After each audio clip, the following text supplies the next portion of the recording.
Hello student, welcome to my YouTube channel excellent success group. तो student, आज हम discuss करेंगे क्लास 9 में चैप्टर 7 ट्रायंगल के इंपॉर्टेंट क्वेश्चन नंबर 25 मैंने यहाँ पे नोट कराया। बोला in figure B A perpendicular A C पे, जिसकी वजह से यहाँ पे 90 डिग्री का एंगल है। D E perpendicular on F D या डी एफ, यहाँ पे भी 90 डिग्री का एंगल है। बी ए बराबर डी ई की ये वाली साइड इसके इक्वल है। बी एफ बराबर ई सी, जिसको मैंने रेड से मार्क कर दिया पे कि बी एफ बराबर ई सी के, ताकि मेंशन हो जाए। प्रूफ करना है कि ट्रायंगल ए बी सी जो है वो कॉन्ग्रुएंट है डी ई एफ के। अब किसी ट्रायंगल को कॉन्ग्रुएंट करने के लिए कम से कम 3 रीज़न होने चाहिए। या तो 3 साइड इक्वल हो, या 2 साइडों के बीच का एक एंगल इक्वल हो, या 2 एंगल के बीच में एक साइड इक्वल हो। ठीक है, जबकि यहाँ पर मेरे पास देखो एक 90 डिग्री एक साइड है। 2 चीज़ तो है, तीसरी रीज़न मेरे पास नहीं है। तीसरा रीज़न बनाना पड़ेगा। कैसे बनाएंगे? देखो, सबसे पहले जो गिवन है वो लिखेंगे हम। गिवन हमारे पास है कि बी ए परपेंडिकुलर है ए सी पे और डी ई परपेंडिकुलर है डी एफ पे। बी ए बराबर है डी ई के, एक मान लिया इसे, और बी एफ बराबर है ई सी के, इसे नंबर 2 मान लिया। ठीक, मानने के बाद अब ध्यान से देखना, और 2 प्रूफ करना है triangle A B C congruent है डी ई एफ के। ये बात हमें प्रूफ करनी है। तो यहाँ से मैं प्रूफ करना शुरू करता हूँ। मेरे पास गिवन है बी एफ बराबर है सी ई के। देखो ये रहा, बी एफ बराबर सी ई या ई सी के, जो रेड वाले रेड वाले के इक्वल है। बीच में इनकी एफ सी आ रहा है, तो मैंने कर दिया adding F C both side. दोनों तरफ एफ सी को ऐड कर दिया, B F plus F C, C E plus F C. अब ऐड करने के बाद क्या हुआ? देखो, B S plus F C को ऐड करने के बाद क्या बन गया मेरा? B C. C E plus C F, दोनों को जोड़ने के बाद क्या बन गया मेरा? F E. इसे मैंने नंबर 3 दे दिया। देने के बाद मेरे 2 ट्रायंगल थे, इन दोनों ट्रायंगल को अब अलग अलग ड्रॉ कर लेते हैं। ये मेरा पहला ट्रायंगल ए बी सी, और साथ ही साथ दूसरा ट्रायंगल भी ड्रॉ कर लेते हैं। इसका नाम एफ ई डी। देखो ध्यान से, ये 90 डिग्री, ये 90 डिग्री। एक रीज़न मिला, 90 डिग्री के सामने वाली होती है हाइपोटेन्यूज। बी सी हाइपोटेन्यूज है, एफ ई हाइपोटेन्यूज होगी 90 डिग्री के सामने वाली, दोनों इक्वल है। और तीसरा रीज़न, कोई भी एक डायमेंशन इक्वल हो, कोई भी एक साइड इक्वल हो। तो मेरे पे यहाँ पे इक्वल है कि मेरा ए बी, जो कि क्वेश्चन में भी गिवन था, ए बी बराबर क्या है? डी ई के। तो यहाँ पे रूल लग गया are H S, right angle, hypotenuse, and third होगी मेरी साइड इक्वल। तो यहाँ मैं लिख देता हूँ in triangle A B C and triangle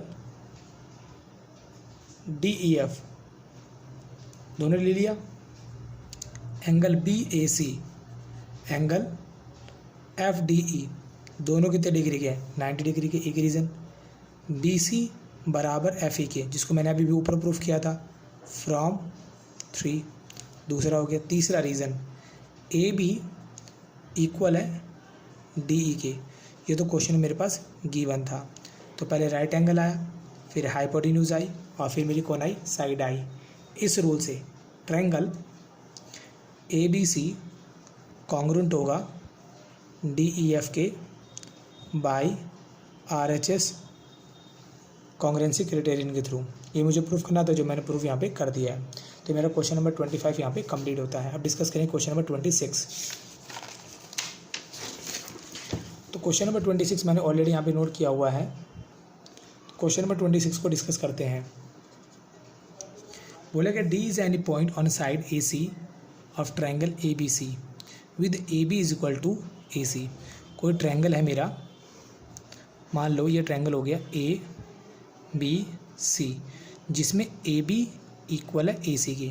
जो गिवन है सबसे पहले उसी को लिख लेके सॉल्व करेंगे। तो गिवन पार्ट में हमारे पास है कि ए बी इक्वल है ए सी के।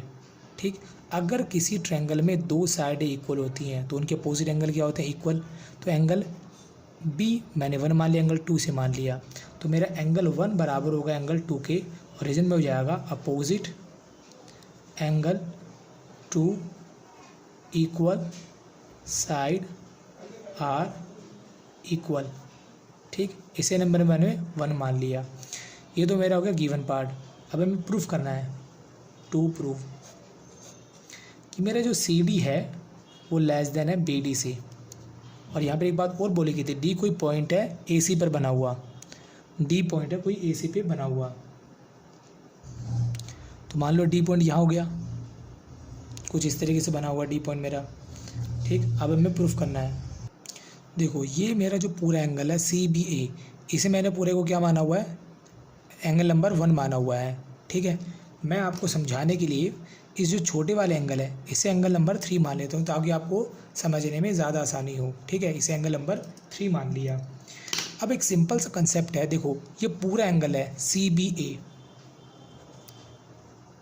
यहाँ से मैं प्रूफ करना शुरू करता हूँ।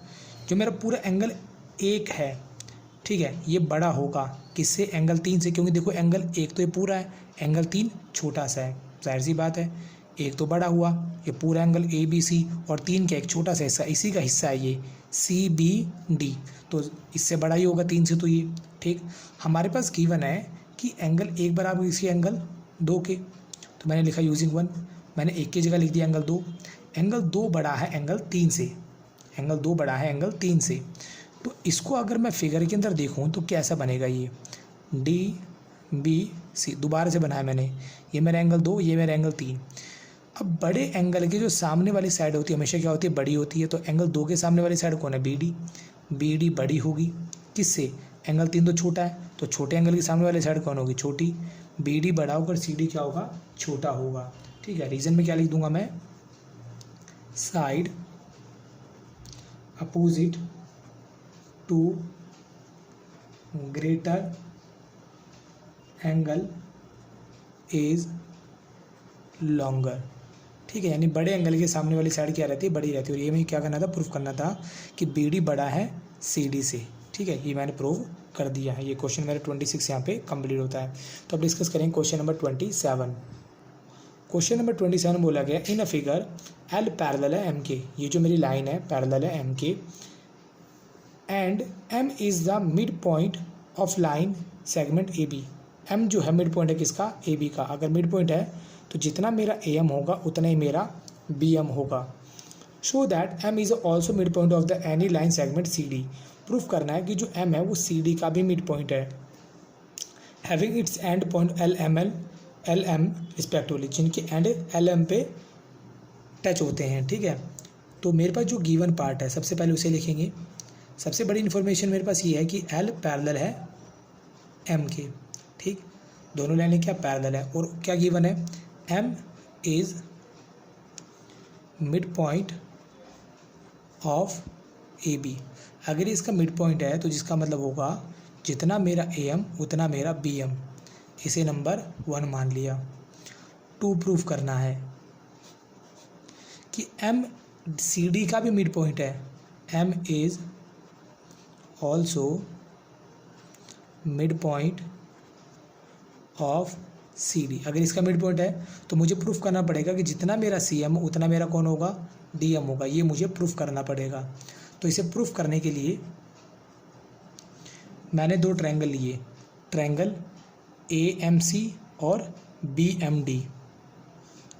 ध्यान से देखना दोनों ट्रायंगल को, पहला ए एम सी, दूसरा बी एम डी। अगर क्वेश्चन में एक्स की शेप बनती हो तो क्या बनता है, वर्टिकली अपोजिट एंगल, और वर्टिकली अपोजिट एंगल क्या होते हैं, इक्वल। ये वाला एंगल मेरे इसके इक्वल होगा। एक रीज़न मिला। दूसरा रीज़न, जितना मेरा ए एम है उतना मेरा कौन है, बी एम है। ये मेरा दूसरा रीज़न मिला। और अगर लाइनें पैरेलल हों, लाइनें पैरेलल हो और ट्रांसवर्सल लाइन इनको किन्हीं 2 पॉइंट पे काटती हो तो ये बनाते हैं ऑल्टरनेट एंगल, और जिसकी पहचान होती है जेड। जेड से हम याद रख सकते हैं कि मेरा ऑल्टरनेट एंगल बन रहा है। ठीक है, तो ये मेरा एंगल बराबर हो जाएगा इस वाले एंगल के। तो पहले मेरे एंगल आया, फिर साइड आई, फिर एंगल आया। इस रूल से दोनों ट्रायंगल मेरे क्या हो गए, कॉन्ग्रुएंट। और कॉन्ग्रुएंट ट्रायंगल के सारे पार्ट क्या होते हैं, equal. If 2 triangle are congruent then its corresponding part are equal by CPCT। ठीक है, यानी कि corresponding part of a congruent triangle are equal. अगर दोनों ट्रायंगल कॉन्ग्रुएंट है तो इनके सारे कॉरेस्पॉन्डिंग पार्ट क्या रहते हैं, इक्वल रहते हैं, अगर वो कॉन्ग्रुएंट होंगे तो। तो पहला काम तो कॉन्ग्रुएंट करने का ही करना है। In triangle AMC and triangle BMD, तो यहाँ मैंने मेंशन किया पहले कि एंगल DMB इक्वल होगा AMC के वर्टिकली अपोजिट एंगल। एक रीज़न हुआ। दूसरा रीज़न AM बराबर BM के, या तो गिवन लिख दो या फ्रॉम वन लिख दो, एक ही बात है। तीसरा रीज़न CAB लिख लो या M लिख लो, कोई फ़र्क नहीं पड़ता। CAM या CAB फ़र्क नहीं पड़ता उससे, ठीक है। या फिर DBM, ये मेरा क्या बन रहा है, ऑल्टरनेट एंगल, ठीक है। तो पहले एंगल आया, साइड आई, एंगल आया। इस रूल से ट्रायंगल AMC कॉन्ग्रुएंट होगा BMD के, ठीक है, बाय ASA। अगर दोनों ट्रायंगल मेरे कॉन्ग्रुएंट है तो सारे पार्ट क्या होंगे, इक्वल बाय CPCT।